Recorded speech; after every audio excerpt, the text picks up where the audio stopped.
দুইটা ভোট হবে, একটা হচ্ছে কি গণভোটের পক্ষে মানে হা ভোট, একটা না ভোট, আর একটা হচ্ছে প্রার্থীদের এমপি যারা হবে তাদের ভোট। আপনারা কি দিতে চান এখন? কোনো মনস্থির করছেন কি? এমপি ভোট যারা দেন, এমপি ভোট যারা দেন মনস্থির করেন নাই। আপনাদের প্রশ্ন আছে না যে আসলে এই সনদে আমরা হা ভোট না ভোট কোনটা দিব, কেন দিব? আসলে হা ভোটটা কেন দিবেন জানেন কি? আমরা হা ভোটের পক্ষে ক্যাম্পেইন করতেছি। কেন করতেছি? যেখানে চারটা প্রশ্ন আছে। এক নম্বর প্রশ্ন হচ্ছে আগামীতে নির্বাচনকালীন সরকার ব্যবস্থা হবে তত্ত্বাবধায়ক সরকার ব্যবস্থা, এটা আপনি চান কি? অর্থাৎ দলীয় সরকার অধীনে নির্বাচন চান না নিরপেক্ষ সরকার অধীনে নির্বাচন চান? তাহলে সেই নিরপেক্ষ সরকারের নাম হচ্ছে তত্ত্বাবধায়ক সরকার ব্যবস্থা।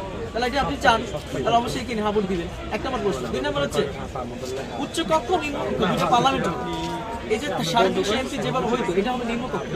এছাড়াও সকল দল মিলে যে ভোট পাবে এই ভোটের রেশিও অনুযায়ী পার্সেন্টেজ অনুযায়ী একটা উচ্চকক্ষের 100 সদস্য পার্লামেন্ট হবে। এটার নাম হলো উচ্চকক্ষ। উচ্চকক্ষ কাজ হলো নিম্নকক্ষে যে আইনগুলো পাস হবে এটা রিভিউ করা, এটা আরো বাস্তবসম্মত কিনা তাদের এটা আলোচনা করে যাচাই বাছাই করে বাস্তবায়ন করা। তাহলে আমাদের এটা দরকার, তো সেজন্য আমরা ভোট দিব। তিন নম্বর হচ্ছে 30টা মৌলিক সংস্কারের বিষয় সকল দল মিলে ঐক্যমত যেগুলো অবশ্যই বাস্তবায়ন করা দরকার।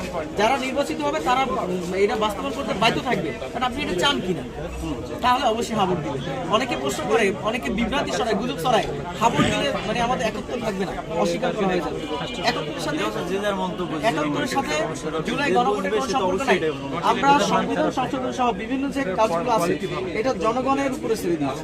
জনগণ এটা দেখে শুনে তারপর ভোট দিবে। এই জন্য আমরা চাই এই হা ভোট দেওয়ার মাধ্যমে জুলাই গণ অভ্যুত্থানে যে শহীদ হয়েছে তাদের রক্তের দায় আমাদের কিছুটা মিটবে। এই জন্য আমাদের হা ভোট দিতে হবে। আমরা হা ভোটের পক্ষে আপনারা অন্যদেরকে বলবেন, আপনারা নিজে হা ভোট দেবেন।